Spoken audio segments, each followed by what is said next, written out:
Yes?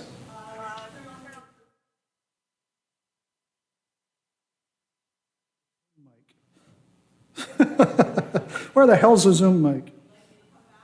Yes, please. I'm an astronomer. I'm not a computer tech. Come on.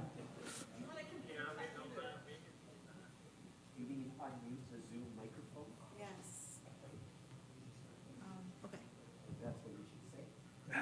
Jeez Louise. Just minimize this. Minimize this. And then there you go.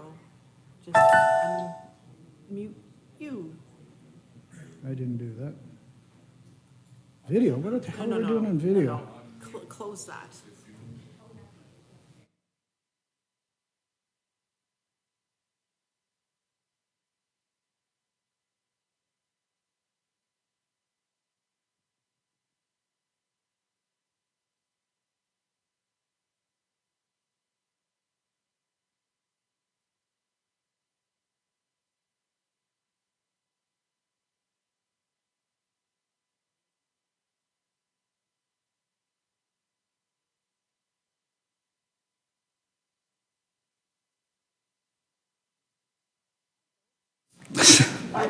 How you doing?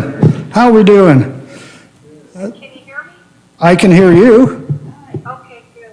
No, I was having problems too getting in. So. Okay. All right.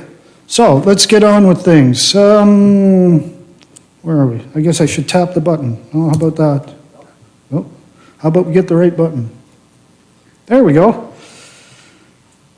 Welcome, welcome up. Where'd everybody go? They turned off the lights. How can people take notes when there's no lights? Come on. So anyway, I'm Bernie. Everybody, well, not everybody knows me. Some of you do, some of you don't. I hope to get to know each of you as time comes in. This is the Hamilton Amateur Astronomers Monthly Meeting for November of 2022. And as you can tell, well, we started off, 8 minutes late, but that's getting better. We're trying to sort out technical issues, and we really appreciate your patience. The camera up a bit, or cut his eyes, wrinkle his eyes up, he's cutting off. Turn your laptop up a bit. Turn my laptop up? You can't see it. I don't know. I'm doing this. I'm not listening to you anymore. Yes, voices are in my head. And they're telling me terrible things. Okay, so I see a whole lot of faces out there that I've never seen before. How many new people or visitors or new members do we have in the room? Hands up, please. Let me see you. 1, 2, 3, 4, 5, well, 6. Good stuff. Awesome. Thank you. Thank you. Thank you very much for attending our meeting. We hope this is the beginning of a beautiful relationship. We'll go to the announcements. Let's see. Try the button, see if the button works today. Nope, wrong button. Let's go this way. There we go. Hey! Okay, so, and I put all the announcements on one page because middle of the afternoon yesterday, my thumb drive that had all of my HAA stuff on it, including meetings and presentations, crapped. It died. It disappeared. So everything is put together in the last couple of hours. So I hope this shows decently for you. How can I get rid of this bar at the top? Does anybody know? It's not real. It's there, it's just in my way, I don't like it. Okay, those of you who have not been here before, and maybe those of you who have been but haven't used it, washrooms are just straight out the door. The men's washrooms are almost directly in front of you as you go out the door. The ladies' washrooms are on the far side of that same building pillar. Hopefully you won't need it till the break time, but if you do, that's where they are. We have a food share program in this that we support through this club. Jim's not here tonight to talk to us about it. Last month, we had no foodstuffs, but we did have $65 worth of cash donations, which was welcomed very much by our local food share. We have a library in the back, and Denise is back there. I'm sure some of you have met her already. We just received a couple of library cards, so the library selection will start to build because she won't have to be carrying books back and forth to home. We also have a loaners program where we have a selection of telescopes and other sundry equipment that's available. The person to speak to about that is Paula, and Paula is sitting at the member services table. She will also gladly take your renewals and membership money just about any time. She'll do it in cash, check, plastic. She is set up for taking it through PayPal as well. Hello. At the top, there's a thing that says view. Press on that on the right. The top says view. It says view right by the chat box. You can do a full screen there. If you click on it, If I, it'll give you a menu, it drops down. okay, which, I've got participants and I got chat. Okay, press the chat, and then up at the top, you should see a button that says view, because I have it on mine. It says view, so this way you can get Yep. yourself a full screen. Okay, I just need to go back. Okay, good. Thank you. That's better. It's still there, but it's better. So let's see, where were we? Loaner program, yes. The loaner program is a free program. We do not charge you to borrow or rent our equipment.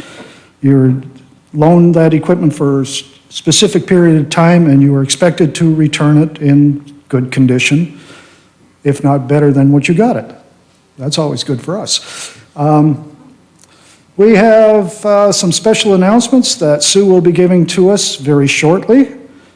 But before that, there's outreach planned for later this month. Yes, I know this is November.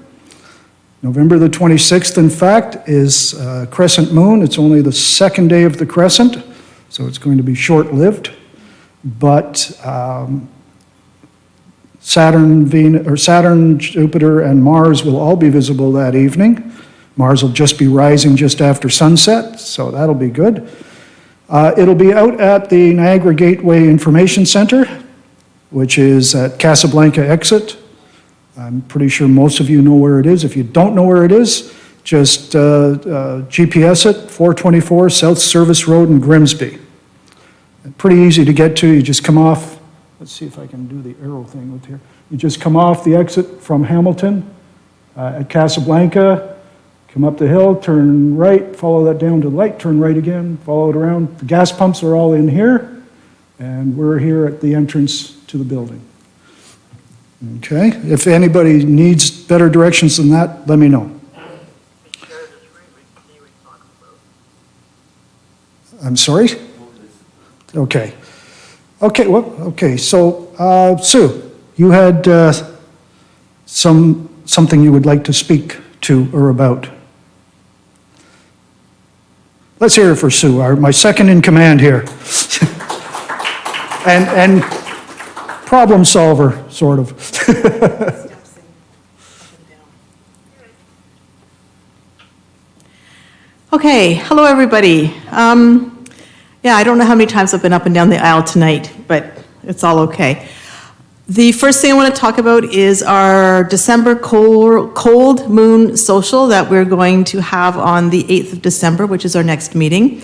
It is a social where we do potluck, seasonal Christmassy goodies, fruit tray, veggie tray, that type of thing. The club provides all the coffee, the tea, and the water, and then the members provide the little treats. And we did it for a number of years before COVID, and now we can do it again. And so that meeting will have a shortened meeting so that we can have some socializing time in the atrium. So it'll be just outside the doors here in the atrium. So if you would like to bring something to share that night, please come with the goodies, and we'll provide the coffee and the tea and the water for that night. The other thing I wanted to talk about is last week Bernie mentioned volunteering for the club. And so we have a need for volunteers. And what we need volunteers for is to help out greeting the members as they come to the meeting on the Friday night, and to also look after the food share. As a number of you who have seen me, they're like, Sue, where's the bucket and where's the food share person? I said, okay, just put your money right here and I'll look after it. Meanwhile, trying to do a number of other things at the same time. So those of you who come a little bit early, this is a really easy job. So you sit at the door and you say, hi, welcome to the Hamilton Amateur Astronomers. Here's your door prize ticket. Oh, membership, that's over there. Oh, food bank, that's over there. Oh, Bernie, I think he's up there somewhere. And that's all you have to do. And it's a 15-minute job before the meeting starts. And food share, all you have to do is sit there and say, of course I'll take your money. And then provide it to one of the board members at the end of the night.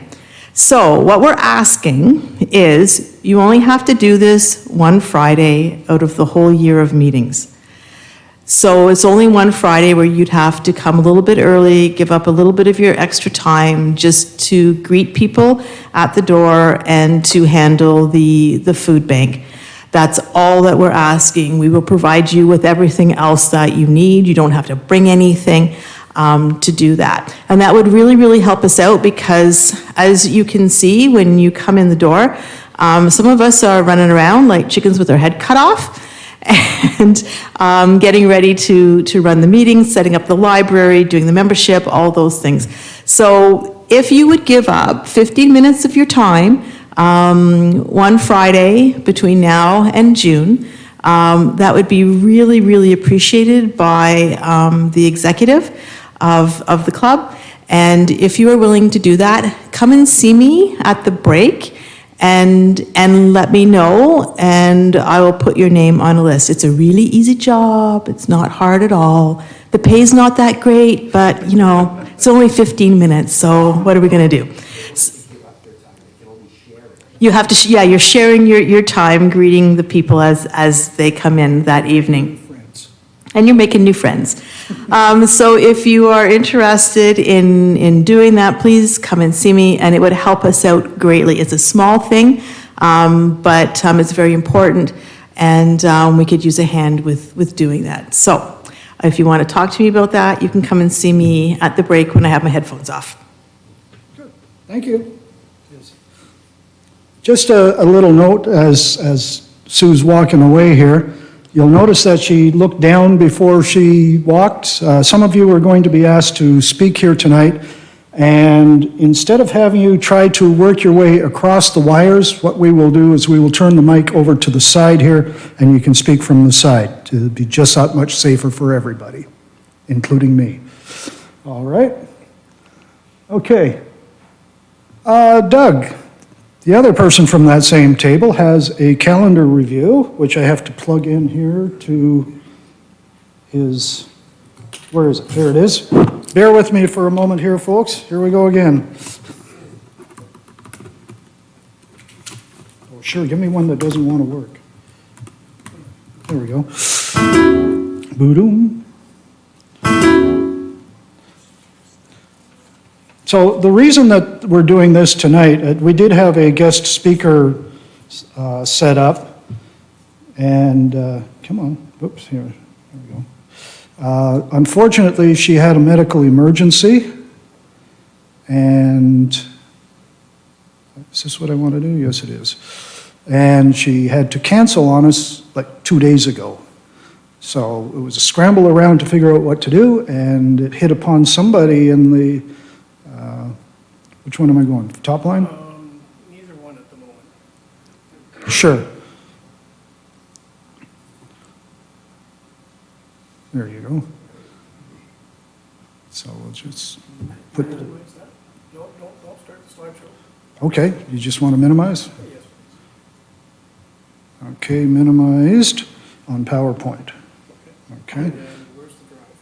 The drive is On the screen. right there. You will open one of the files that's on the folder that's on the drive.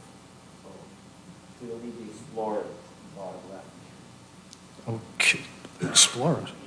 I don't know, come on around here and do what you want to do. Seriously, come around and do what you want to do. You know what you want to do. I think.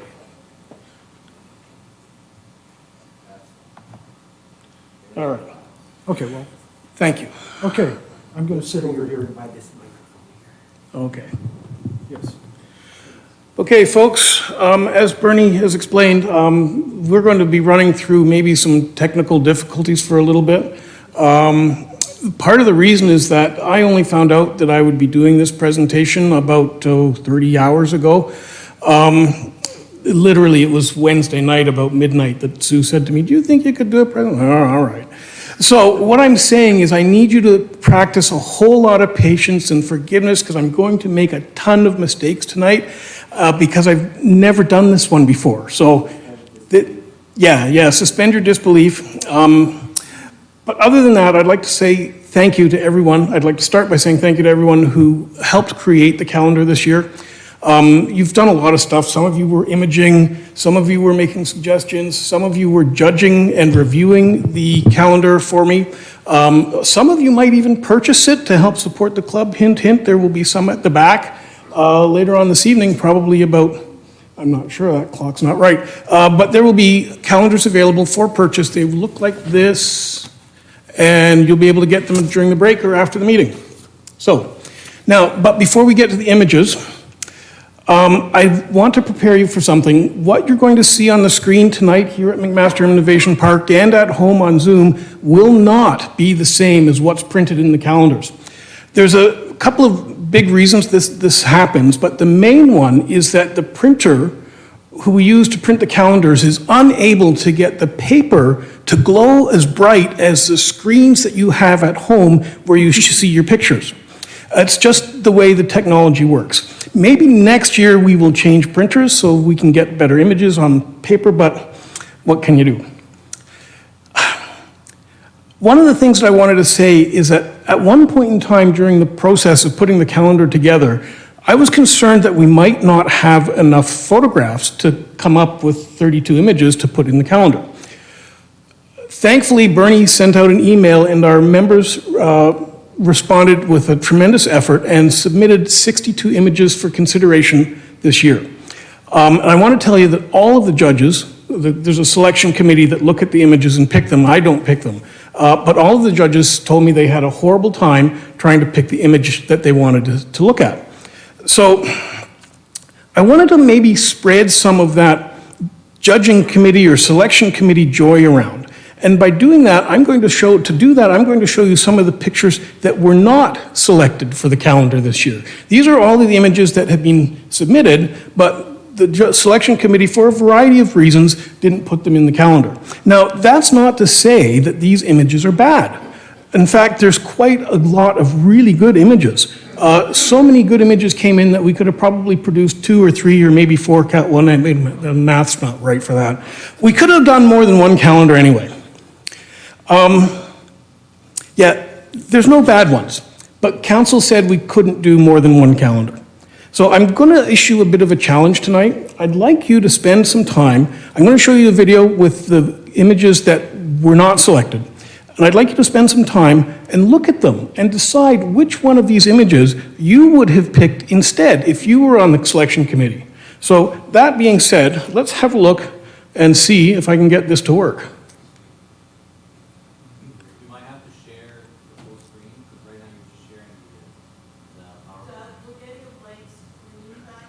Okay.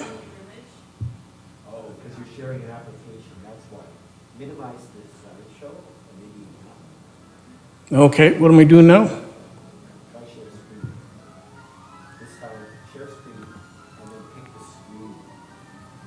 Yeah, that's what. Yeah. Okay. Okay. Share. Oh, click that button, share.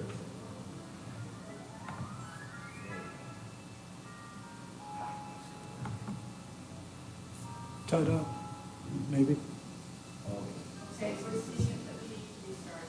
Okay, and the sound. Good luck. Anything?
So those were the images that were not selected for the calendar. And I heard some of you saying, wow, those are some pretty impressive. And there were really some amazing images that came in. Now, we're going to hopefully get a chance to have a look at some of the images that were included in the calendar. And we're going to show you this. Can we see this on Zoom now? Yep, it should still be shared. And you can hear me? Good. Oh, excellent. Now, we're going to try and talk to some of the people who have made some of these images and get some technical information from them and maybe have a bit of a chat about what we're going to see, or what we are seeing. But as I said, there's some technical issues that we may have issues with. Anyway, that being said, we're going to start on page 25 of the calendar. This is the first gallery page, and I'm starting a little bit out of order just to add a bit of drama so we can build up to the end and see which are the final images of the calendar. You know how these things go over. You may be wondering, why does the calendar have gallery pages at all? Now, there are really two reasons for this. The first reason is that we really want to give our club members an opportunity to have their pictures displayed and shown widely. The other reason is that the printer tells us we have to print our calendars with pages that are somehow a multiple of 4. So 20, 24, 28 pages. We can't have 26, so if we were to try and get rid of gallery pages, the printer would get mad at us. Anyway, that's enough of that. The first gallery page image, the top left there, that's by Bill Tkach. And I don't know if Bill is here online with us or if he's away somewhere, but I was prepared because I hadn't heard from Bill. But I've got a bit of information from him about this image. Now, you may recognize this as the Horsehead Nebula, but what you might not know is that this image was taken from Bill's backyard. He has a backyard observatory, and his backyard observatory is on about the center of the Hamilton Mountain, right in the middle of all the light pollution and everything that you can imagine.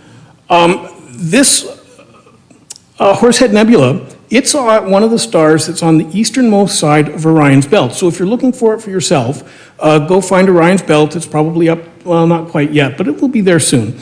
And you can look and see if you can see the Horsehead Nebula. Now, here's what Bill did. He used something called an ASI 533 MC Pro camera. Now, that camera was mounted on his 180 millimeter f9 refractor. The total amount of time that it took him to build this image was 10 hours and 6 minutes of total time. And that total time comes from 242 images that he put together. Those images had varying exposure times, somewhere between 60 and 120 seconds each.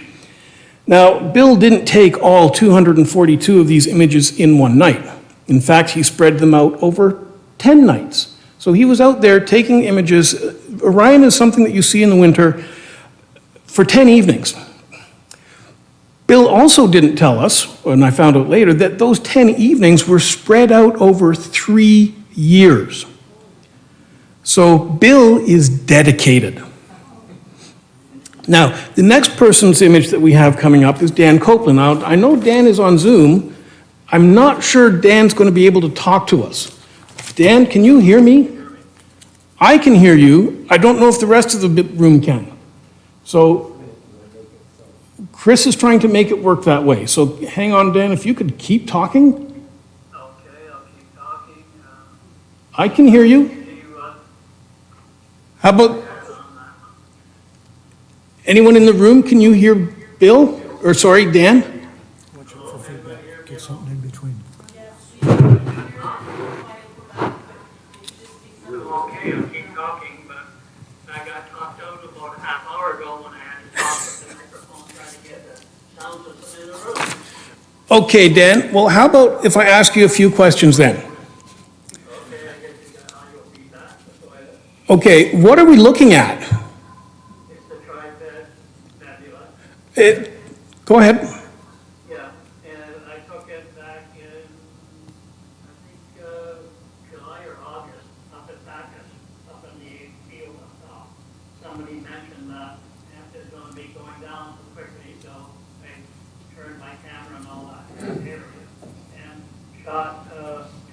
images using, I staffed them with the sheriff. S- 30 seconds with ISO 800. So I shot 26 images at 30 seconds. That becomes, what, 13 minutes of acquisition at 800 ISO. Okay. And did, Use my 400 millimeter Canon lens on a T5i. so that was just a regular Canon DSL with a 400 millimeter lens on it? So you ought to see back there, it's a T5i Canon with a 400 millimeter 2.8 lens. Okay, that's great. Does anyone in the audience have any questions for Dan? The location was Bacchus Woods. It's a conservation area. I'm not personally certain where it is, but I know other people in the room are. It's near Turkey Point, apparently. Okay, so the next image that we're going to look at is from Chris White. Now, I know Chris is here, so Chris, if you could come up, I have just a couple of quick questions. You can flip to that side if you want.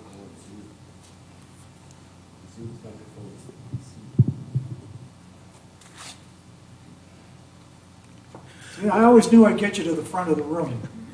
We'll leave that alone. So, Chris, can you tell us what we're looking at? So you're looking at, obviously, the moon, and a little tiny friend Jupiter. So, that's the moon and Jupiter, and where did you take that picture from? If I told everybody, you might get upset, but we live, well, there's a cemetery close by. And that cemetery is a great place because there's no streetlights. So it is a great little place to wander into, and it's even better than your local park because most local parks have some kind of light in it to, of course, make the park safe for people at night. So we're fortunate enough, we have a cemetery. It has nice paved roads that you can set up your tripod in, and it's within walking distance. I mean, some of my neighbors now recognize me when I throw my tripod over my shoulder and walk over to the park because it's literally around the corner from our house. So you weren't using a telescope for this, you were just Nope, using... this is your- just my 18 to 300 Tamron lens on my T5i camera on just a standard camera tripod. So it is, compared to the first one we saw of Bill's, which is awesome, and all the technical, we can still get some really great stuff. And I encourage people that you don't need the technical stuff to see it. You know, a simple DSL camera on a tripod lens, learn the rule of, depending on which camera you have, the rule of 300, rule of 600 tells you how long you can get before you get to Star Trail. And of course, I always love these. Just, you know, that night it was just a great landscape shot or astroscape shot. It's not necessarily something technical where you're seeing, like Dan's or like Bill's, where we're looking at into the deep space. We're still seeing some space and whatnot. Okay. That's it. Thank you very much, Chris. And before he goes, does anyone have any questions for Chris? If you do, ask him at the break. The next person who submitted an image, I don't know if, Joanne, I thought Joanne is here. Yes, she is. Joanne's here. I knew she was There here. she is. Hi, Joe. This image is from Joanne Selchi, and Joanne's going to come and tell us about it, I hope. Joanne, you probably have to come over here and yell loud so they can hear you. Okay. So where is this?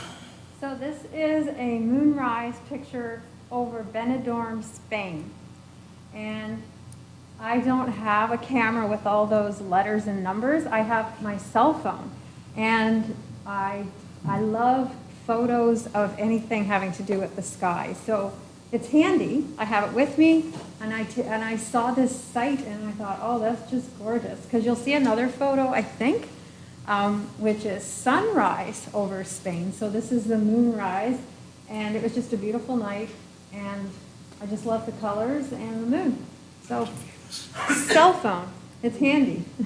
So that pinkish in the sky there up by the moon, Bernie is whispering over my shoulder that that's actually a known phenomenon. The belt of Venus. The belt of Venus, That's right. That's right. Yep. Okay, so does the audience have anything to ask Joanne? How long were you in Spain? About 2 weeks. And Okay. this was in September, and it was like 30 degrees. It was just a beautiful, beautiful night, beautiful skies there. So I did see Jupiter, and it was at opposition when I was there. So yeah, so cell phones come in handy when you don't have heavy equipment with you. Yes, they do. Joanne, don't go away. Oh, okay. This is the second gallery page, Oh, okay. and the first image on the second gallery page is from Joanne. But before we go on, there's something I wanted to point out, and a couple of our speakers have already mentioned this. There's a wide variety of images that get submitted to the calendar. We've got anything from cell phones to 10 hours worth of imaging from observatories. We have handheld cameras, we have tripods, a lot of different locations, a lot of different gear, a lot of different ways of processing it. Don't worry if you don't have the latest hardware or software. The interesting thing about this is that the selection committee, the people who look at these images and pick which ones go into the calendar, they have no clue who took the images. They have no clue any of the details about what equipment was made. They might know what they're looking at, but that's about it. So let's look at this next image that Joanne has submitted, and she can tell us what we're actually looking at. So this is when I was flying into Spain. It was early in the morning, and I'm looking out the window of the plane. I'm like, what is that? Is Spain on fire? And it occurred to me that that was basically the sunrise over Spain. And so, of course, I had my cell phone with me, and I snapped some photos, and they just turned out just so beautiful. So really, that's it. So just capture the moments with whatever you have with you. So, yeah. Okay, Any thank you very much. questions? Don't go too far. I got another picture for you to talk about. Okay, well, I'll just be sitting yeah, right over okay, here in the great. gallery. Thank you. So Peter Woolsey is with us on Zoom, I believe. Peter, are you still there? Yeah, I'm here. Okay, we're going to see if we can get it so that people in the room can hear you. Yes? You're gonna have to stop talking while the Zoom people talk, it's getting way too much feedback. Okay, I will ask Peter, First question and then don't talk. okay, And turn off and, yeah, don't talk. I'll just shut up. Peter, what are we looking at? You're looking at something called the Cocoon Nebula. I took that picture August 2nd, 2 years ago, 2021. Can I talk now? Where were you when you took this picture, Peter? I'm lucky enough that I have a dark sky site up in South Brisbane, so it's Sabo Beach, a trailer park. And I've got a trailer up there so I can spend the summer up there and I get some nice dark skies. So this is one of the many pictures I got to take that year. So what kind of gear are you actually using at your trailer? I'm using lots of stuff, I guess.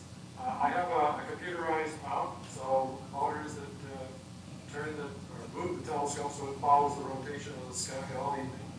I have an Astro Cam. It's made by QHY. It's called a 294C. And I use it all the time. It's a cooled camera. Here it was being cooled to -10 Celsius. So it's actually got a little solid state refrigerator built into the back of it. And when I was taking this picture, there's only 23 pictures that I took for this. But each picture was 10 minutes long. So I've been able, it's taken a few years to get to this point. So I can get the system to run so that it'll sit there and take 10-minute exposures and it'll track the sky very, very accurately. That's pretty amazing. Does anyone in the audience or on Zoom have any questions for Peter? Yes, we have one here. Do any of these guys that take astrophotography use a guide scope? The question, Peter, was whether or not you use a guide scope. Yeah, I do. Actually, for this one, I used a separate guide scope. And this particular picture, I have the telescope that I use is a Celestron Edge HD 8-inch scope. And it has a 2,000 millimeter focal length on it. So it's like a 200 millimeter zoom lens on the camera. It's really high magnification. For this one here, I used a field reducer, 0.7 field reducer. So the focal length was 1,422. But when you're dealing with those real high focal lengths, if you're using a guide camera, you get a phenomenon called differential flexure. And that's where the guide camera thinks it's doing a great job, but actually the telescope is actually moving a little bit. It's actually bending under its own weight as it travels across the sky. So conquering differential flexure is a real problem when you're using a separate guide scope. This year, I haven't, I've already put my pictures together yet. I'm just having too much fun taking pictures. But I bought what's called an off-axis guider, which eliminates the differential flexure. And that's made it a lot easier for me to do these real long exposures. Okay, I think that's it for the questions at this moment. Oh, no, we have another one. Go ahead. The question was, is there some dark nebula around the cocoon that we're seeing? This particular subject, I've tried several times to get pictures of this, and it's really tough to pull out anything except the central red brightness of the nebula. So this particular one, I was thrilled because I was actually starting to see some of this white, almost like cloud-like fog around it. So to get that detail is really kind of neat. These pictures that are not as high in magnification, you see a little bit more nebulosity around this and dust. And you can just sort of get a hint of a little bit of an a yellow, really faint yellow wash around it. That's actually I believe the dust. Maybe there's some nebula in there. But primarily it's just the central red blob. And I really like trying to dig out all the little tiny details that are in that red blob. Okay, was there any other questions? Yep. Sorry, what? Did you use filters on this image? Yeah, I use filters. This one, I used a narrowband filter. I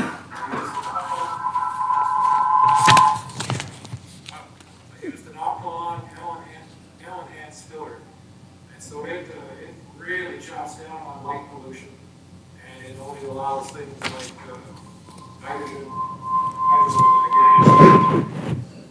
So what this filter does is it gets rid of a lot of light pollution, but it makes the pictures very, very dim. So that's part of the reason why I'm doing 10-minute exposures.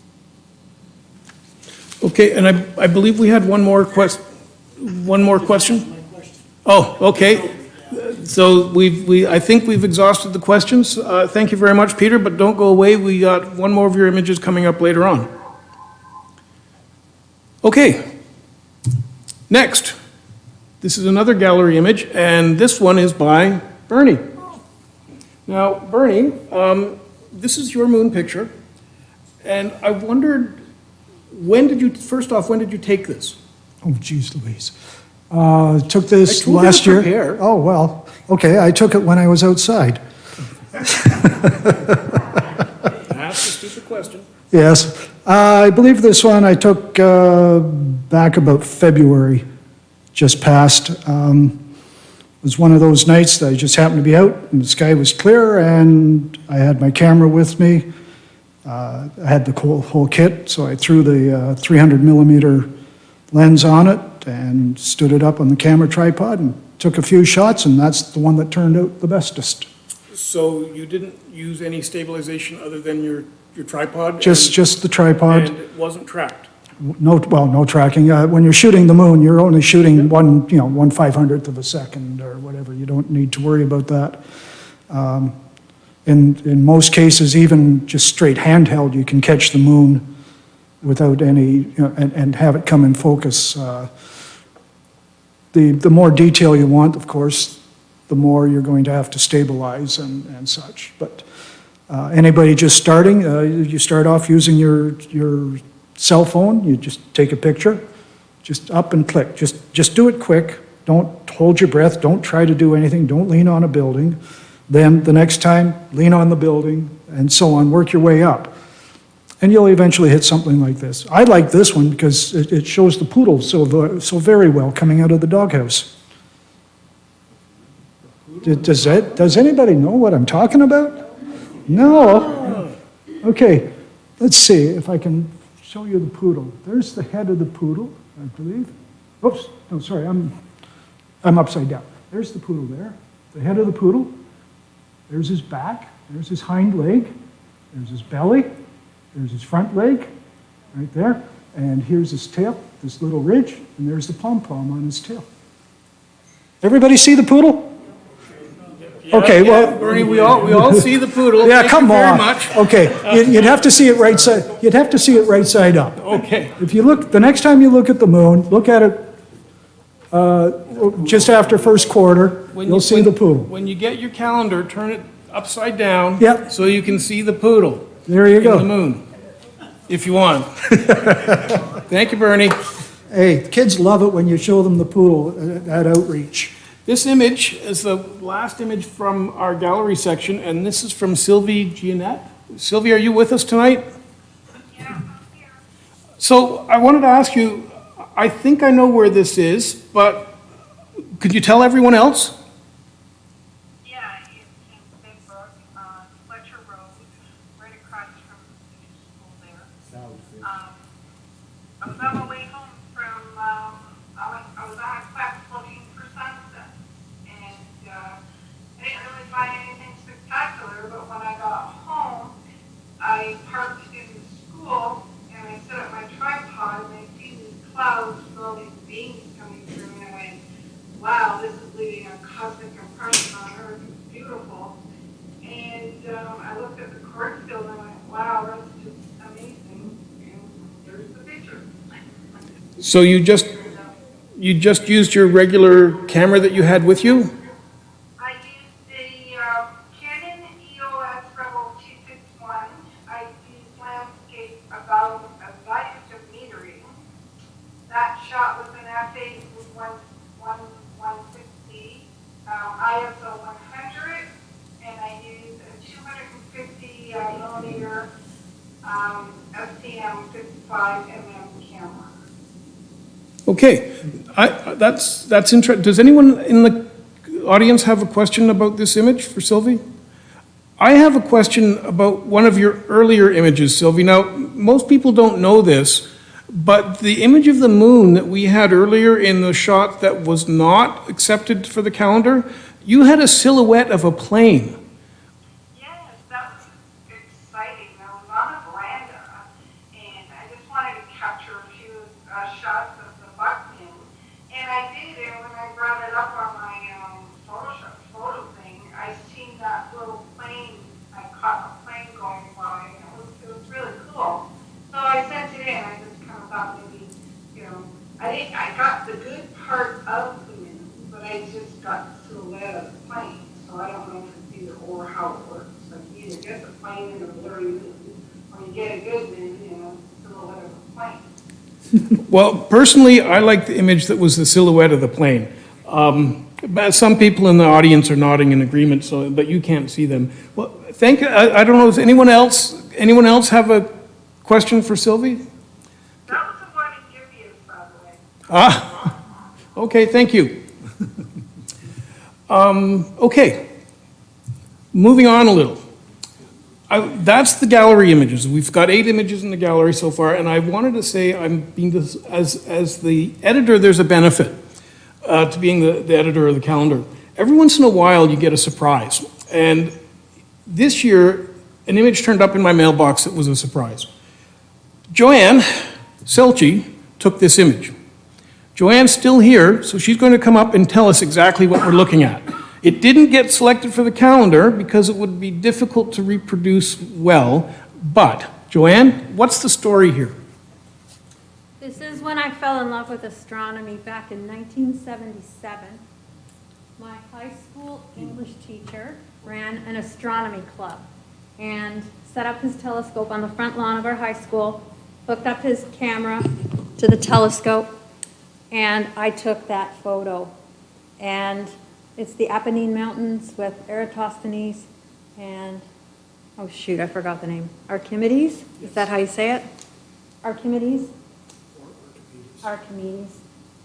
And he developed this photo in his dark room, and I still have the photo. So I took a picture of the photo, and I submitted it for the calendar. But obviously, it's old. So it's an image of an image. It's an image of an image, but it was a special story because that's when I fell in love with astronomy, and this is back in the 70s when Many girls didn't have that opportunity, and I was really, really lucky. And so that's what started it all. So there it is, that's a story. Any questions? I don't even know what camera he had at the time. And I tried reaching out to him, and I never did hear back from him to get some background as to what he was using to take these photos. So I don't really know the technical part. But there you have it. And if you compare it to any pictures today of that same area, not much has changed. So, we've all changed, but thank you so much. Thank you, Joanne. So that was Joanne's 45-year-old film photograph of a picture that she took through an eyepiece of a high school telescope. At our last meeting, Bernie was able to show you the cover of our calendar. You saw the cover, but at that last meeting, he didn't tell you who took it. I'm here to let you know that Rosemary and Rick Kelsch actually took that image, and they share photo credits for every image they make. Rick and Rosemary are joining us on Zoom tonight, and I'm hoping that they can hear me and that we'll be able to hear them. Are you guys there? Yeah, we're here, Doug. Is it happy hour yet? Yeah. So, are you going to be able to tell us about this image? I'm gonna let Rosemary do that. Actually, we are a team. I'm the mechanic, and she's the driver, so to speak. I do the telescope setup and so forth, and she does all the computer work because I'm hopeless with the computer. Okay. This actually was taken in quite a number of years ago in the previous solar cycle. Then the sun got very quiet, so we haven't done any solar imaging for a long time, for about 10 years or so. But we had a point gray video camera, alien camera at the time. And so we ran just short bursts about like seconds or so. That gives you a lot of frames. And then the best goes back and this granuation on disc there, and a big sunspot on the lower left side. Then we use different exposure at the prominence on the outside, and the two parts of the image were combined in Photoshop so that it looked like the sun was on fire. So this is a composite image, is what you're telling us. Basically, yes. Okay. Yeah, we need two different exposures because the disc is so bright. If you want to get the prominence, you have to cut it way down. Otherwise, it gets washed out by the disc of the sun. Okay.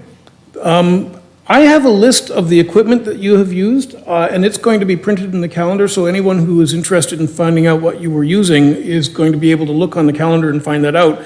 But I have a quick question. Can you tell me what a B1200 blocking assembly is? It's a blocking filter for, oh gosh, what's the name of the filter? No. What it does is block a lot of the incoming sunlight, because you want to get, oh gosh, maybe 10 to the minus 4 or 10 to the minus 5 amount of light coming through. There's so much light coming from the sun that you have to cut it down so that it doesn't burn out your sensor. Okay, that makes sense to me. The last thing you'd want to do is burn out a camera. Yeah. Okay, well, stick around, guys, because you got another picture in the calendar, and we'll talk to you about that one in a few minutes. In the meantime, I think Bob Christmas is here with us, and Bob's got the back cover of the calendar this year.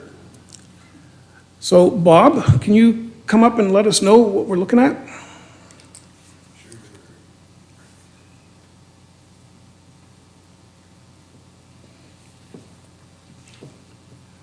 So, You need to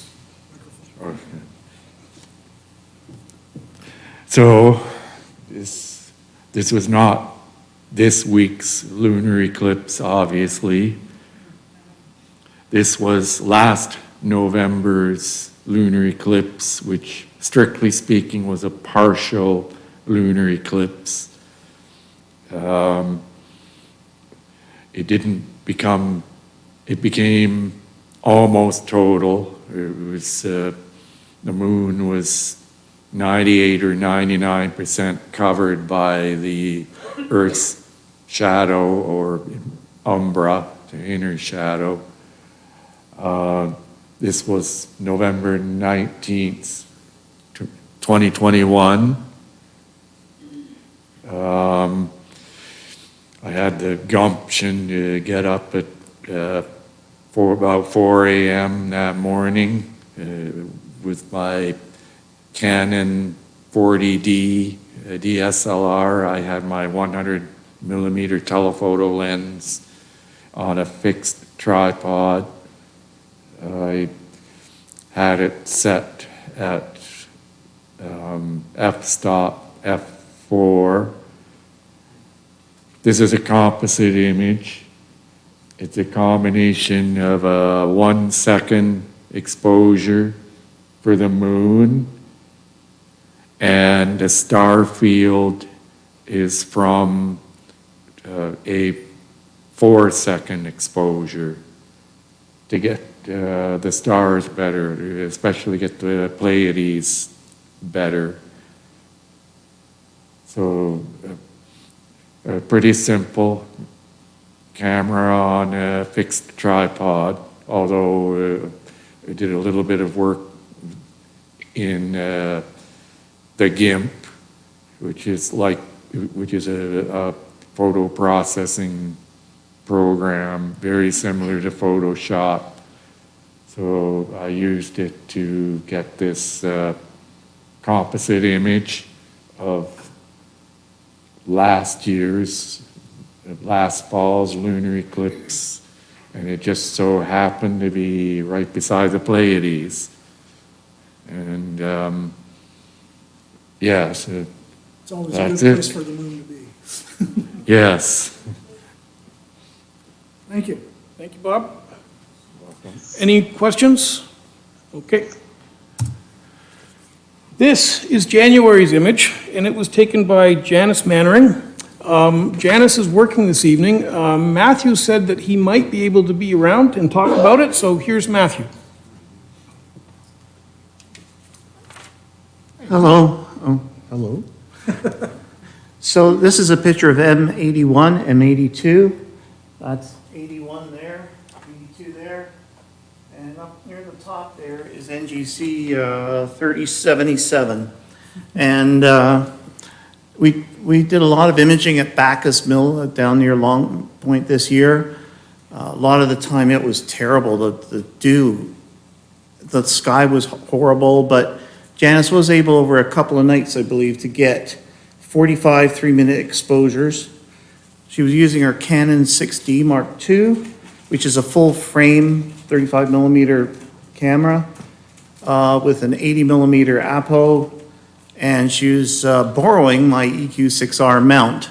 So I wasn't doing anything in particular that night. I was just helping out and using my binoculars and such, but we've tried to get this one a few times, never seemed to get the processing quite right or have enough exposure, but the 45 3-minute exposures did it quite nicely because they are fairly bright objects.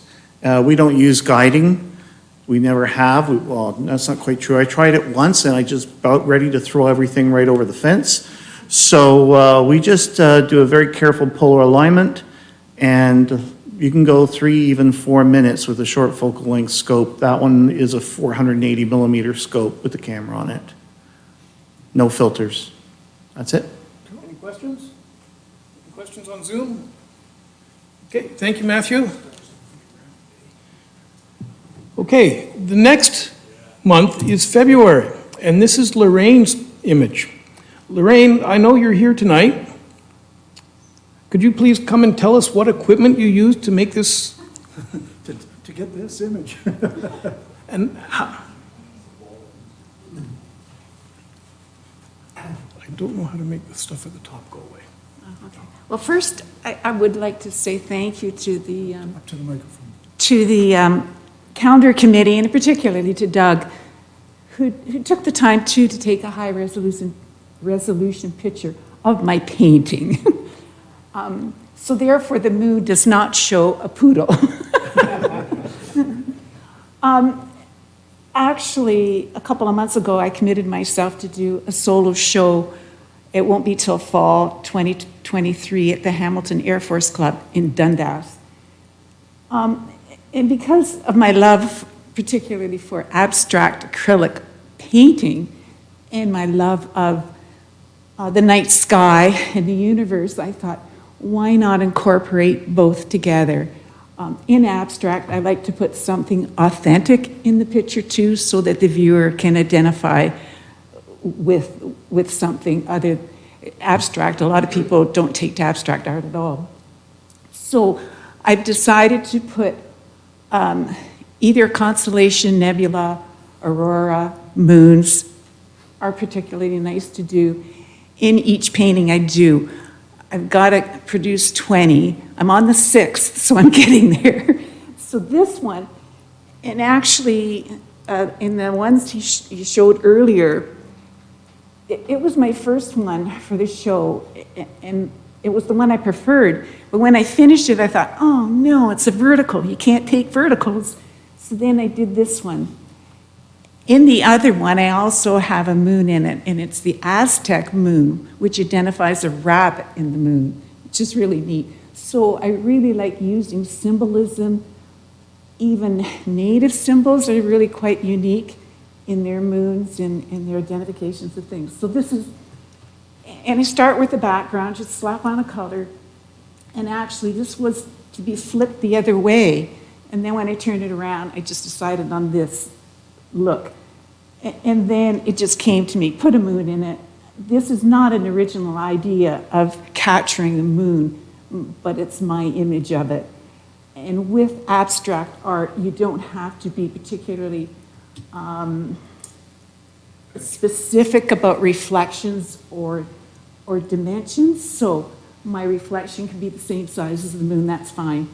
And of course, this young boy, he was born under the zodiac of Gemini. So Gemini is up in the sky. Kind of, It's blocked out by the... it's missing, but and beside it is Orion's belt. And when I go into circles like this with a little bit of slants and that, it's basically to abstractly represent the latitude of where the constellation is, because constellations are in their locked position, more or less. And I think, and I'm honored to be in the calendar, especially because it's not a photograph. The astrophotographers in this group are so amazing. They're so amazing. And what's the title of the work? It's really just capturing the moon. And this down here was supposed to be a dog, but I didn't like the look of it, so I took it out. And that, in calligraphy, Chinese calligraphy, just says, good catch. So, yeah, capturing the moon. Yeah. Do we have any questions? And I didn't have to worry about the bugs or terrible weather at night. So when and where is this show? I'm aiming for November. They can't slot me in until the beginning of the year. But it's at the Hamilton Air Force Club, which is in Dundas.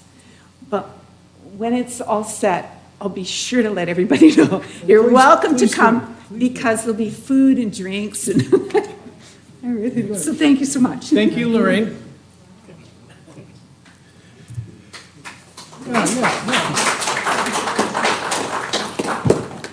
Our March image is by Alex Kepek. Alex, I think you were going to be here tonight. Is Alex around? Once, twice, 3 times. Oh, Alex is on Zoom, so if we need to turn them up a little bit. And Alex, could you please let us know what we're looking at? You're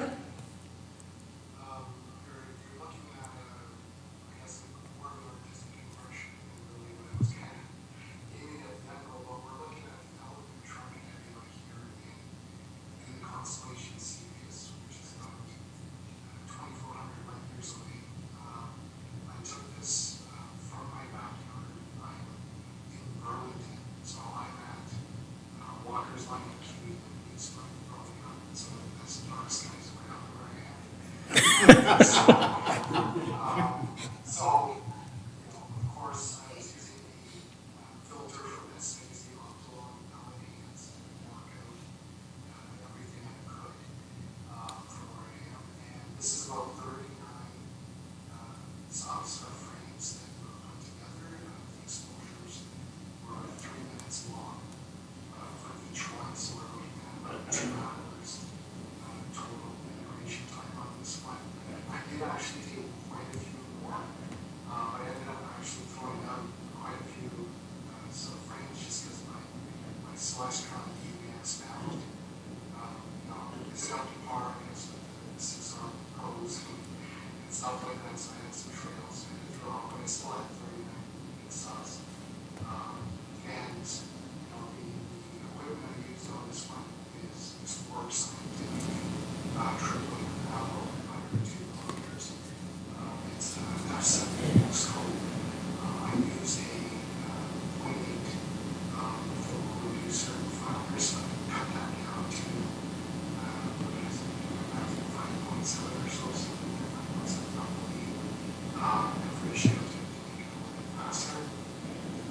I used one of those cameras with all the letters. I used this WO DSI 294 MC Pro, which is also a cooled camera, and it's a one-shot color.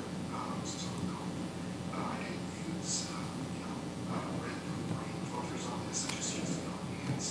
I did use guiding as well, so I had a guide scope that I was using for that. I just used SD millimeter, 60 millimeter guide scope, and also another extended ASI camera, a black and white monochrome, the 178 and that, which was my guide camera.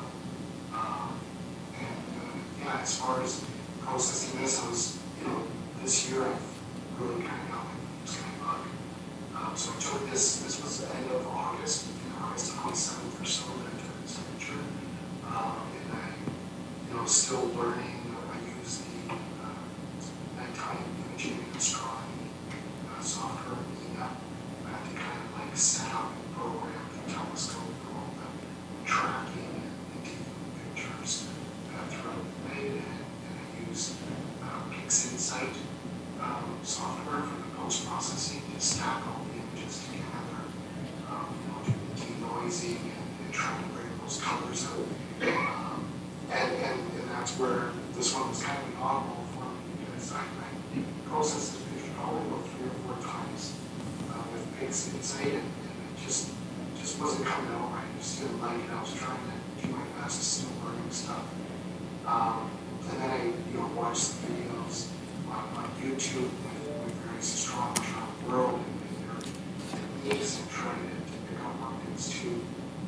So I tried applying kind of like different formulas in here to bring out the colors, and I was doing my best trying to bring out some of the blues, and it wasn't working. But then when I saw this, I was like, oh, it's not quite, but it looks kind of cool.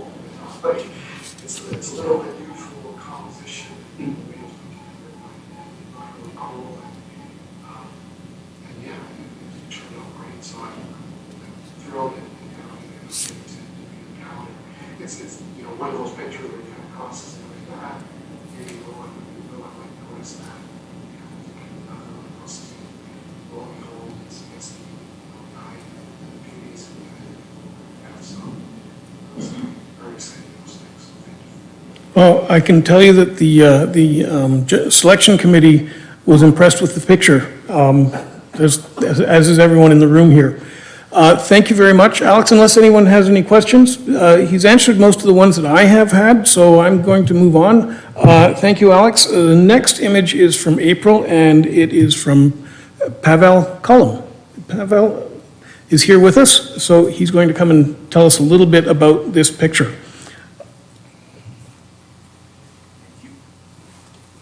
Hello everyone. This is the M13. Most of you know it. The Great Globular Cluster inland Hercules. Kind of stretch it a little bit, do some contrasting, and you're done. This type of stuff, this is emissions nebula. They require some trickery in processing. These are fake colors. These are not real colors. The entire nebula is red, just in case you were wondering. So this is called the Hubble palettes, where you kind of assign different values to different channels. But clusters are actually very tricky to get the right contrast between the stars, so I would actually not recommend starting with that. I would say if you are interested in starting astrophotography, grab yourself a tripod and a DSLR, go look at things like the Orion Nebula, for example, or Andromeda, things that are really bright and easy to find in the sky, and then that should be the kind of entryway into some of the harder targets. Okay. Yeah. Any questions? Thank you very much.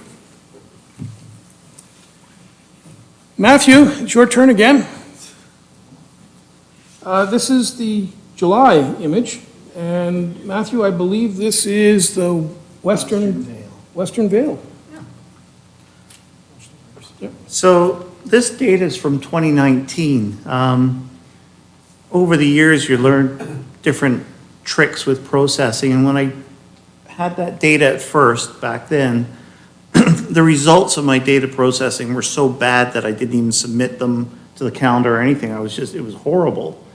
So I got bored this summer and I thought I would have a look at some of my old data, and I redid about 3 or 4 images. And this is one of them, and I'm quite happy with this. It's 25 4-minute images, unguided. It's with a Canon 6D camera on a little Red Cat 250 millimeter apo. And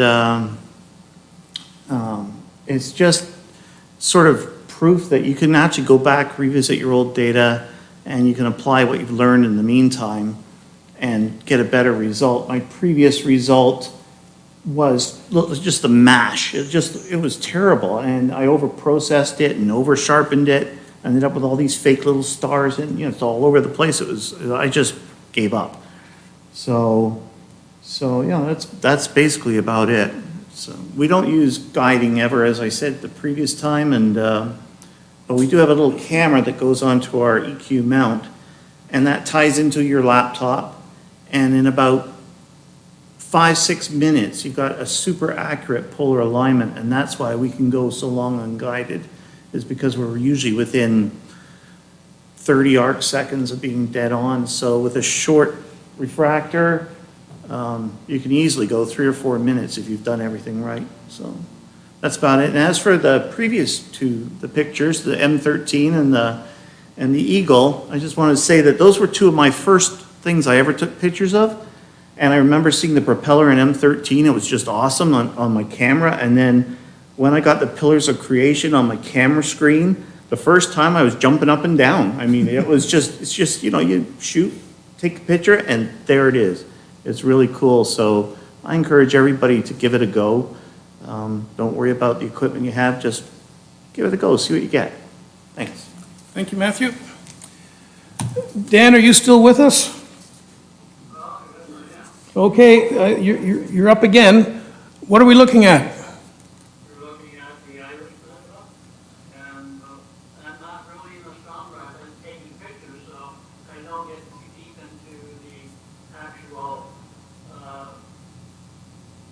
knowledge of the actual nebula and all that. But again, I shot this at Bacchus, and it's actually a single image of 300 seconds for 5 minutes.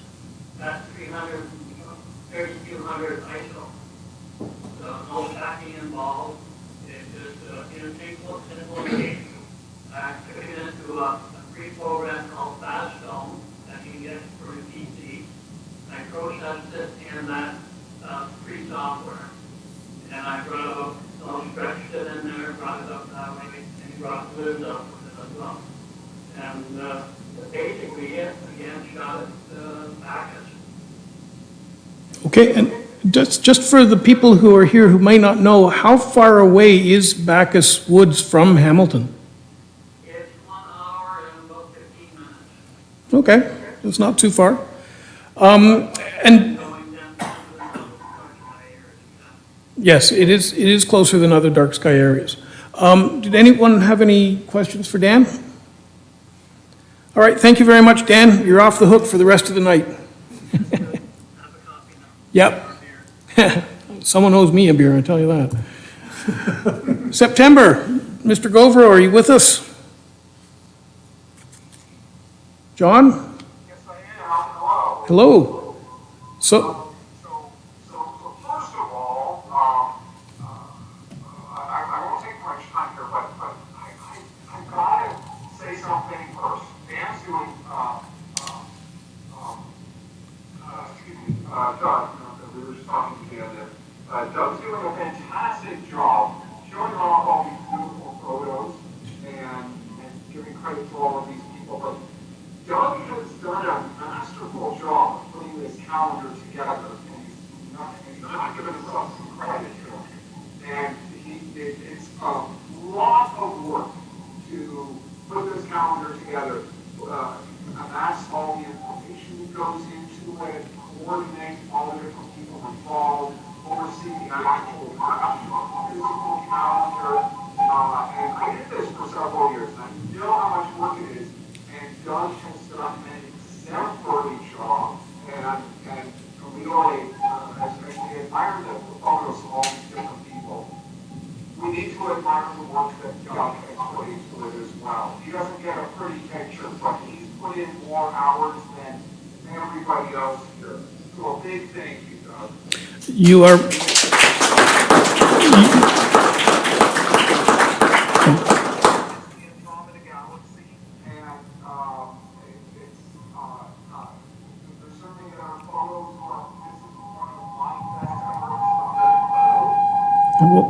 could you repeat that? It has, it was taken, with just a regular DSLR camera, not not an astronomy, dedicated astronomy camera. And it, was taken with a regular camera lens, a 200 millimeter camera lens. No telescope for that, just camera lens. So it was writing on my telescope mount and tracking, that allowed it to track. And of course, I stacked with a bunch of different images put together into this.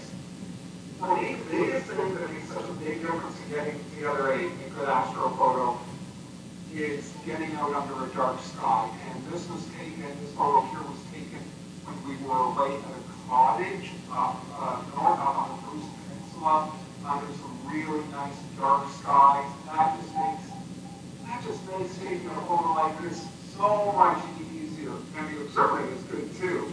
So there we go, that's it. So thanks for including me, and very much appreciated. Well, you're more than welcome, John. And I had a question here that I was all ready to ask you about what's the secret or pointers for people who want to use a DSLR and lens to photo a dark sky object, but you've already told us that it is to get into a dark sky area. So, thank you very much. Does anyone else have a question for John? All right. Thank you, John. And October was also Michel Adet's, but again, he's not here, so I can't tell you much about this image other than that it is called the Pac-Man Nebula. Okay. Oh, we're getting down to the wire. We've got two people left, both of them, 3 people left actually, both of them are on Zoom, and this is a picture by Peter Woolsey. Peter, are you still here? Still kicking around. So what are we looking at this time? This one here is the galaxy. It's called the Triangular Galaxy. And actually, for this one, I used the same telescope setup, the HD scope with the reducer. And I was playing around with Stellarium, which is a program that lets me see what's up in the sky. It lets me, it shows me a preview of how much of the image is going to fill the camera. And I was just thrilled that this particular galaxy was going to fill it from side to side. So I knew this was going to be a dream one. I actually did a nice, beautiful, big picture of the galaxy. So this again, this was taken up north with the same camera, the QHY 294C. And actually this time, I didn't use it, I used 10-minute exposures for the last one. This one I used 5-minute exposures. It's galaxies typically are greater. I got 41 photos out of this, so 3 hours, 25 minutes total exposure time. And again, the cooler was running at minus 10 degrees Celsius, so it was kept cool. So calibrated it with dark frames, flat frames, dark point frames, bias frames, all those great things that you started digging into this whole world you sort of learned about. So I thought it came out pretty cool. I was quite happy with the colors. And the red patches there were quite nice to look at. Okay, and anyone in the audience have any questions for Peter? He's actually answered all of mine already. What's the mount that you use, Peter? Well, okay. I wouldn't call it a dinosaur mount, but it's a bold mount. It's the Celestron mount. It's the Celestron C-Gen. And it's not a C-Gen 2, it's the generation before that. So it's an old mount. It's a good price, so I can tell it, where I want it to go, and it'll make its way there. The problem with that, we're still using a mount that was named for Celestron by Los Angeles 30 years ago. 30 years ago. Oh, well, the one quirky thing about this particular mount, Celestron made a bunch of mounts that had non-integer gearing. And what that means is there's a worm gear in there, and every revolution of this worm gear, you can get some other oscillations, but they tend to repeat with the worm gear. This particular mount, it takes 3 revolutions of that worm gear for all those oscillations to sort of finish what they're going to do and start all over. So it was fun. Okay, we have a bit of a feedback issue here in the room, so I'm going to have to cut you guys off. We've got one more photo left.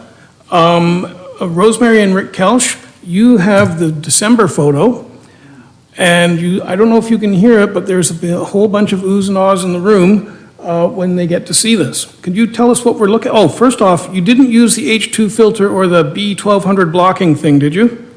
No. Oh, good. No.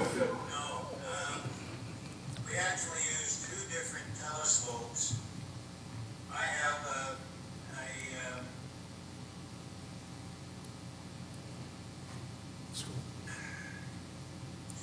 I like to check the notes here. I have a Raza 8, I should say 8 now. A Raza 8-inch, which is a Rowe Ackerman Schmidt astrograph that we bought last year. And a 105 millimeter Apo refractor.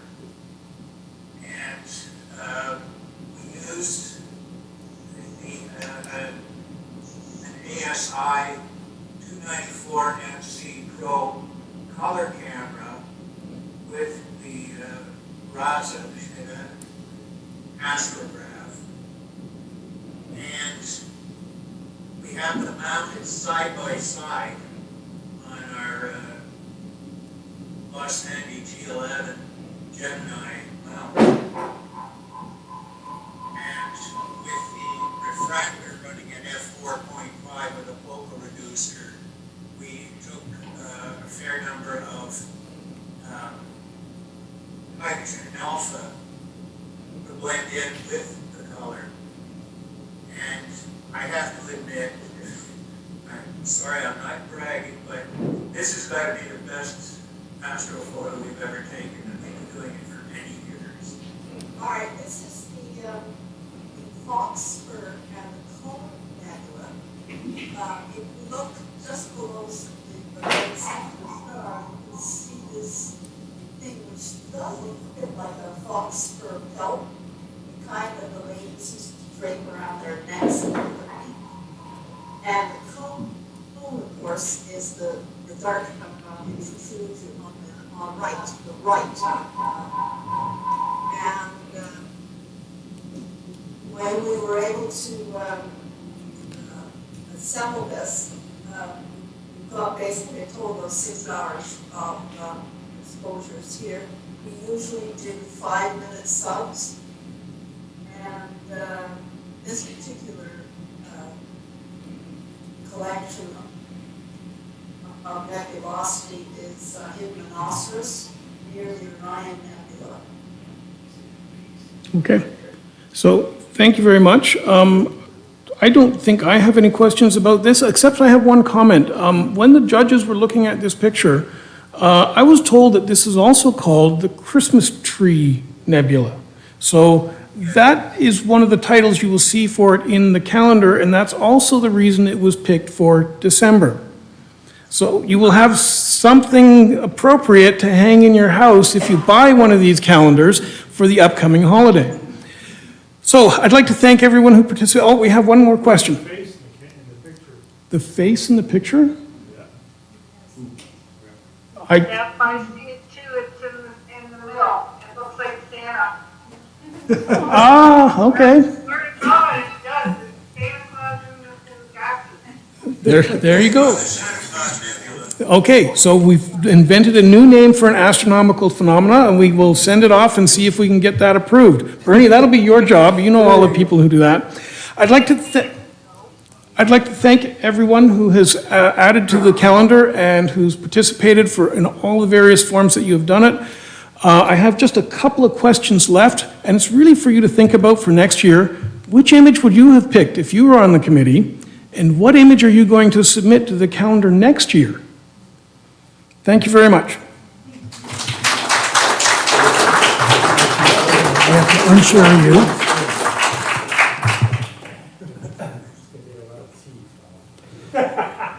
Okay, now what did you do? Oh, Lord. Okay, you're not sharing your screen, it's fine. Just let's see if I can get back to where we're supposed to be. You gotta share it in Zoom first. Yes, well, I got to do what to who? For how many cookies? Try that one. There we go. Calendar review.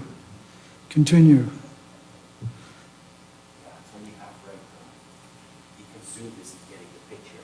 Okay. You have to Alt-Tab over to Zoom. Alt-Tab. Which one is it Zoom? And then you gotta share your screen, which I don't see on here. Yeah, With it's all the hiding. other Zoom.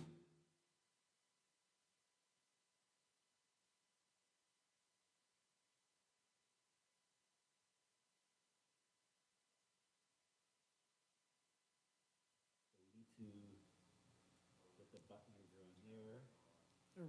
Share screen. Pick the screen. I'm using the mouse sideways, okay, fine. And then here, mouse down the word share on the bottom right. You sure?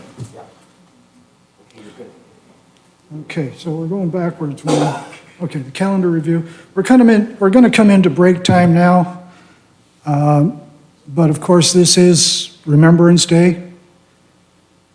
Some of us have served, some of us have tried to serve, and some have served by serving the others. Just take a few moments and reflect on why we're able to have these sort of meetings, why we're able to be out in the dark with things that look like missile launchers. Think about the people who gave up so we can sometimes forget about them. We'll take a break. We'll be back we'll take a short break. Quarter after. That should give a bit of time to get memberships paid up and visit the library, etc. All right? Thank you.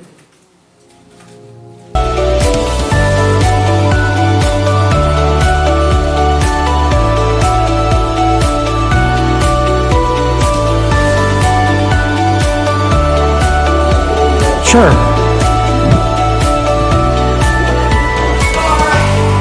Thank you. Come on, you chatterboxes. Yes. I don't know if this will work or not. If you were to shut your microphone off here, he puts it on over there. Yeah, but it's this microphone. It's this one. There's no-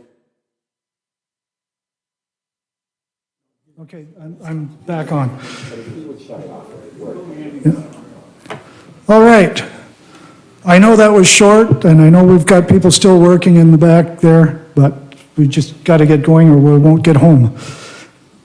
And it's cloudy out, so it matters. Okay, so I need a volunteer. I need one volunteer. Somebody, put your hand up. Anybody? Okay, come on up here.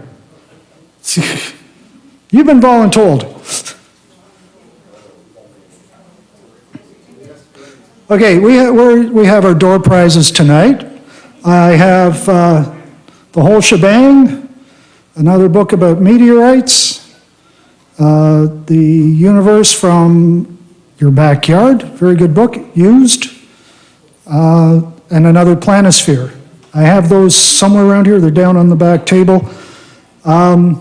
First drawn gets first choice, including those on Zoom. They'll have to speak up, though.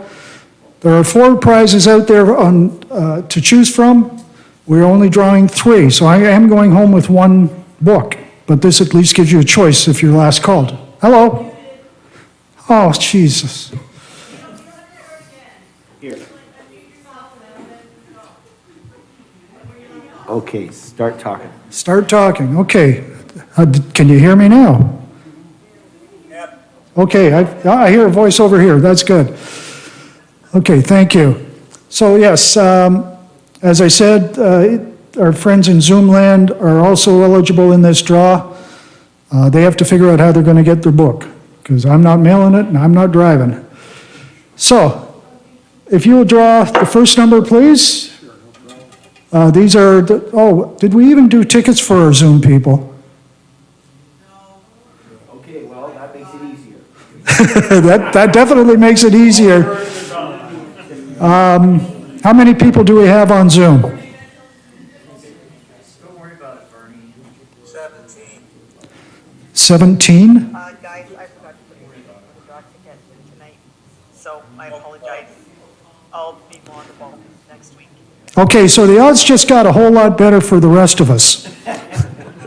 Okay, so our first ticket, sure, I need a light to see by. Actually, I need glasses to see by too. Here, you read it. Last 3 digits. Last 3 digits, please. Okay, the last 3 digits are 141. Number 141. Somebody here has it. There we go. Okay, head yourself over to the table there. Choose your book. Or the planisphere. Very handy thing to have. Second. Okay. Next ticket is 132. 132, right up here. Okay. And last but not least, I just realized I don't have a door ticket.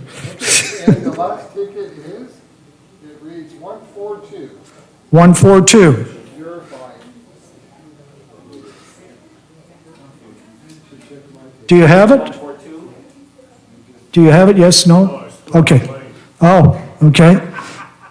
Number 142? If you have it and you don't want it, at least put your hand up so I know that we had it. Okay, draw another number. Please, thank you. You're welcome. Okay, verified.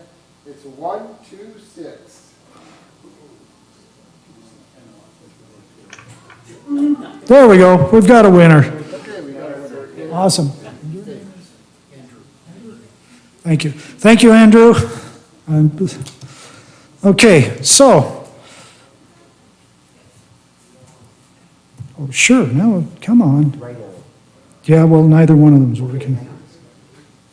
you gotta do this. We gotta get to the PowerPoint. And now the right arrow should work. Okay. Okay. So, last month, our illustrious leader had our fearless leader in the observing director, challenged us to observe what he refers to as parts of Halley's Comet. This is my picture of Halley's Comet taken 37 years ago tonight. Okay? I figured I'd throw that out there just for you. Okay, you're up next, I believe. Let me just see. Yes, The Sky This Month with Steve Germann. And we don't have to do any switching on this one because I've already loaded it into the computer. There we go. I'm going to have a seat. Thanks, Bernie.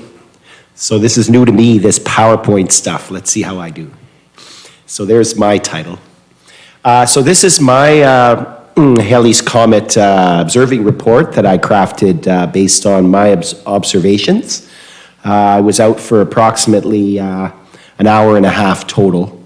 I got one meteor on the evening of October 21st, and then well, actually, I guess it was the early morning on October 22nd, and then about 5 hours later, I was up again and got two more. And so that makes me one of the non-armchair astronomers. I know that many of you actually did look for an Orionid and didn't see one. You know, that's actually a scientific observation when you don't see things. So welcome to science. And it was clear that night, although some clouds did blow in for a while around midnight, around 1 a.m. So perhaps you also observed clouds. And here's Bernie's observations condensed into small format. He saw meteors on the morning of October. So that's on Friday morning at 3 a.m., 3:55, 4:08, 4:12, and 4:40. And I didn't write down the Geminids, but there were two other meteors he saw as well. So well done, Bernie. And here's an example of an official meteor observing form, which shows down in the bottom left the times, and also in the center section the hours of observing, so that you can in fact note when you don't see things. You still end up with a chart. Thanks, Bernie. I assume that's a standard chart you can download from somewhere? That is the chart that I use for submitting to the Astronomical League. They have a meteor awards program. I see. So this is an official chart that's used for the Astronomical League submissions of, how shall we say, records of meteor observing. So now I'd like to share with you a little bit of the photos that were taken of the lunar eclipse that occurred this week. Obviously, I would prefer that everybody would say, I don't need to see those, I saw it myself. But obviously, not everybody was up at 4 a.m., and the ones that weren't necessarily paying any attention to the sky. So this one's from Joanne, I believe. Snapped with a cell phone, in fact. And was this in the partial phase, or was this under totality, Joanne? Okay. And just to let you know what we were looking at, it's the moon. This one here is John's photo. Yeah, and if you look hard, maybe on the right angle, you can see a poodle, but I'm not going to spend time on that right now. And it's amazing what incredible detail you can get with a good camera zoomed in on the moon. Certainly it beats my phone camera by a mile. When I went out, I started with my phone camera and realized that the poor thing was trying to focus on nearby trees instead of the moon. So eventually I went inside and got my tripod and DSLR and was able to take some better pictures. This one's probably John Govreau's picture again. And John toned down the colors to make it look a little bit more like what he really saw. So you can see the camera pulls out a little bit more saturation than the eye. This is a montage made by Chris, I think. And so you can see the curvature of the bite taken out of the moon. That was one of the things I advised you in the Event Horizon to watch for. And the ancient Greeks saw that and realized that the moon was about a quarter of the size of the Earth. They didn't have to do any debating about flat Earth back then. Here's some more pictures. I'm not going to do too much explaining because, to be quite honest, I've lost the file names that would have told me who took what. But if you see your own picture, it's because every picture is here. And I encourage people to send me pictures. And you can see, basically partial phases and so on. Now, this picture here shows that Uranus, the planet, is actually in the upper left there on this stellarium view. And in fact, more than one person got to see that planet in their photos. And on a good day, that's Uranus, the planet, right there. And it's not much dimmer than these stars. You can actually see Uranus naked eye in dark skies. I've seen it myself, especially if you know where to look. Like if you know it's if you know it's going to be near the moon or something like that, then it helps you to find it, obviously. And the partial phase is obviously when the moon was actually setting. I lost the moon in trees, but some of my friends live near a cemetery, and they were able to have a very good view with a long horizon and catch the moon going down until it was literally right above the trees. And in this diagram, published by one of our friends at NASA, I think, it shows the areas of the Earth where the moon is, where the eclipse is going to be visible for various parts of the eclipse. And you can see where Hamilton is, right about here, between the green and the blue lines. And the blue line is partial ends, and the green line was totality ends. So obviously, in here, the moon was setting, and it was partial eclipse at the time. And so we verified this photo, as it were. But also you can see they show the times in UTC as well as the parts of the Earth. So it's quite possible for a lunar eclipse to be on the other side of the world when it's happening. It's only about 5 hours long. And in fact, if you did see this eclipse, you got the last one for about 3 years. So again, that was one of those armchair astronomy motivators. How many here took a peek for the lunar eclipse? I see lots of hands. Congratulations. Okay, so now instead of a 3-year delay, this next one is 37 years until we're going to see Mars occulted by the moon again when it's at opposition. So Mars is actually within 2 hours of opposition, and it's going to be occulted by the moon on the 7th of December. That's the day before our meeting. And don't wait another 37 years. I recommend that you all, it's at 10 p.m., 10:30 p.m. at night, 11 p.m. It's definitely visible to anybody here who wants to look for it. I sure hope we have some clear skies. It's probably worth a drive to get to clear skies. And I know people who know where it's clear, although it depends on the time of year, but the lake effect can actually make a clear section at the edge of the lake. And I'm not sure which side, but it might be on the south side. So near like Niagara on the Lake or something like that. So here's a diagram showing the Mars occultation, December 7th. You've got the sun, the Earth, the moon, and Mars in a straight line. And you know, the moon could just be near Mars, but above or below Mars in the sky. So for the moon to actually occult Mars is a rare and special thing. So what can I say? Here's your chance. Here's this stellarium photo shows the time roughly when it's going to happen. It's listing here at 10:21 p.m. our time. And it'll come back out again at 11:17 p.m. So same day. An hour later, you'll see the Mars emerge, and this is roughly the scale difference between the moon and Mars. So when they say Mars will appear as large as the full moon in those internet memes, this is what they mean. So They mean that Mars in a good, strong telescope will look as large as the moon without a telescope. And it's hardly a fair fight.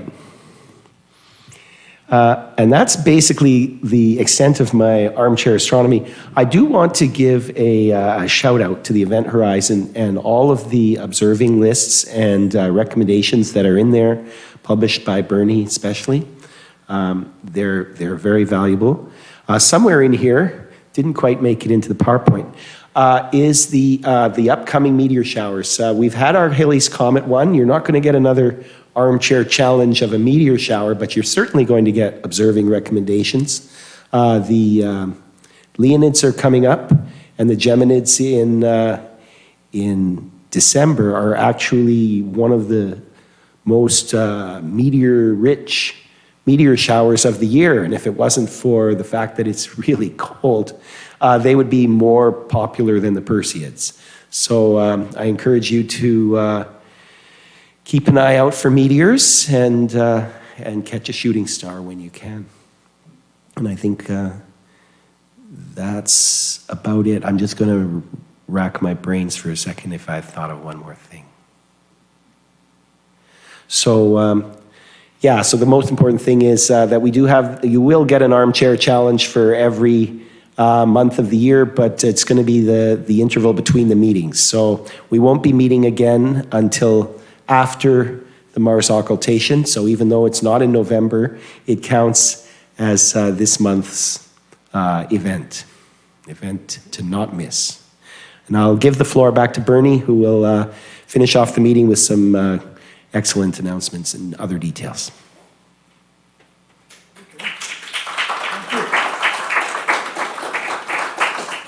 Thank you, Steve. Okay, so as you see on the screen, December the 9th is our next meeting. It's a Cold Moon Social. There's a special draw for this telescope. Into the microphone, yes. This telescope, as it says here, is a, actually it doesn't tell you what it is. It is a little 4.5-inch telescope, sits on a tabletop, perfect for a picnic table or a little table on your back deck, whatever. Absolutely perfect for a kid. It's great for somebody just beginning.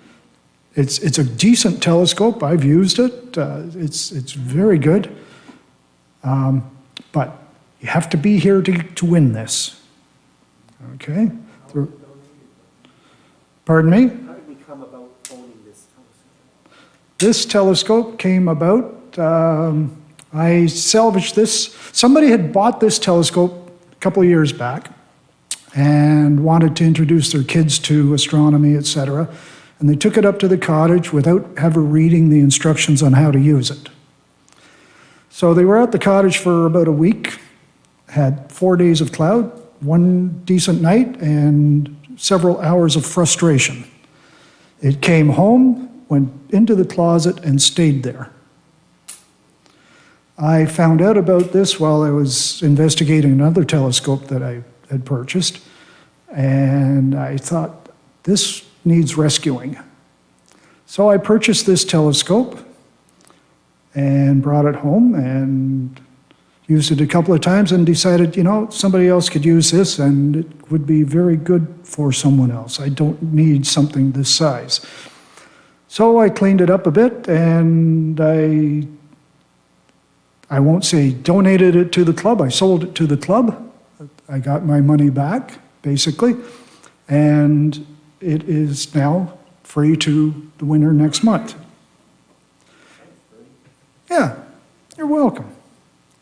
So, a reminder that we have our outreach, an outreach in November 26th at the Niagara Gateway Information Center in Grimsby. Some of you may not know what an outreach is. Anybody here who does not know what it is? Okay. Outreach is when we get together as a group in a public area with the purpose of, well, several purposes. The first being that we get together. The second, in this case, is that it's close to coffee and donuts. And washrooms and heat. The third thing being, it's an opportunity for us to bring out our telescopes. Those of us who are familiar with our telescopes use them, and invite the public to take a look, see what we're looking at. That particular night at sunset, we'll have a crescent moon, we'll have Jupiter, Saturn, and in the northeast, we'll have Mars rising just after sunset. So through the night, there'll be something to see all night. We won't be staying all night. It's also an opportunity for newer members to bring out their telescope and get some hands-on experience with it with the help of experienced users. Does that sound right? Yes. We don't know the answer to all the questions about every make and model of telescope, but we can at least get you pointed in the right direction. So, does that answer the questions about what is outreach? Oh yes, and it's also to introduce people to the club as well. Okay. And before I move on, where is Joanne? There's Joanne. Joanne has some information about an outreach as well.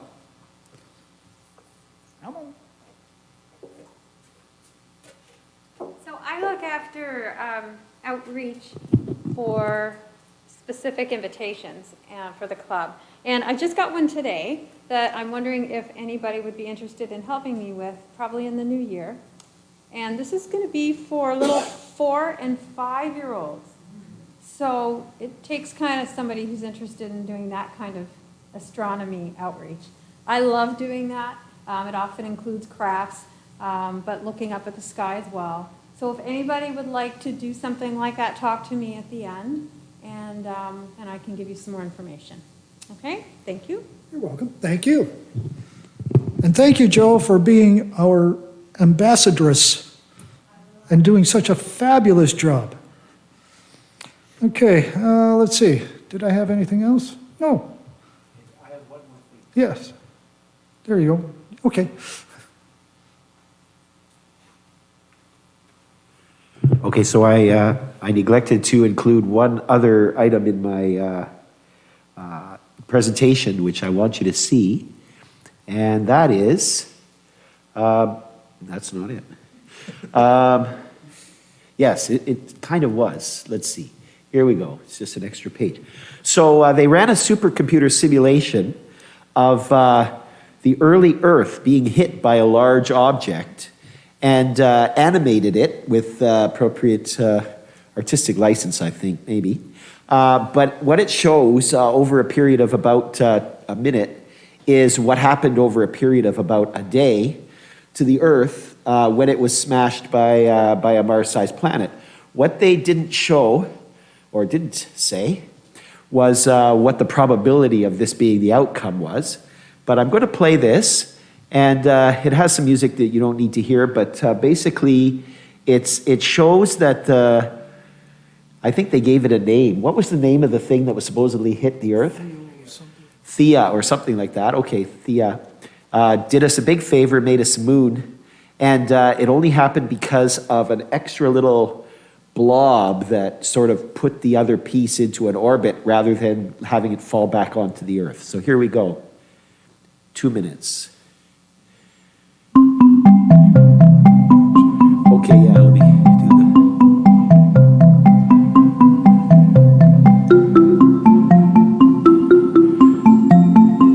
So you can see this blob at the end of the tail is only about 1% of the mass of the Earth, but this bigger blob in the middle sort of gives it a little gravitational tug so that it ends up being the moon, whereas this larger blob falls back into the Earth and splashes. Okay, so here it is from another angle. Bam. So obviously much sped up. It would have taken about 10 minutes for that initial bash.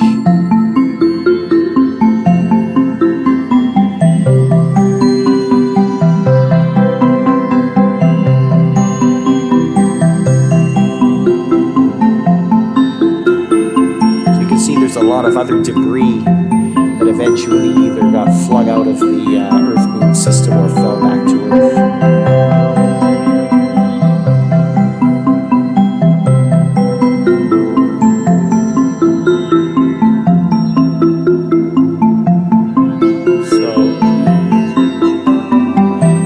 The asteroid that killed the dinosaurs was big.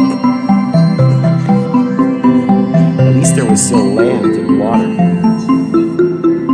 So that Thea did us a big favor, probably blew off a lot of extra water from whatever oceans were on the Earth at the time, so that we're not under about 300 meters of water right now here. And that's good for civilization. Thanks. Cool. Thank you very much. And by the way, that link was sent to me. Anybody who sees something interesting, astronomical, I would really appreciate it if you send me links, and I'll study them and mix them in. Thanks very much. Cool. All right, so that's it for me, unless somebody's got something that's pressing or urgent, whatever. Okay, so take your time leaving. Make sure you get your calendar. Make sure you've got your memberships paid up. Library is still open. I see there's some giveaways back there. Mix and mingle. And one more thing. The handbooks, I did manage to make contact with the RASC. I should have them for the December meeting. And if you need it for some reason before that, because you can't make it to the December meeting, come and find me today, give me your phone number, and I'll make sure you get your one. Okay, so all that being said, drive safe and play fair. We'll see you next month. No, we'll see you November 26th. That's right.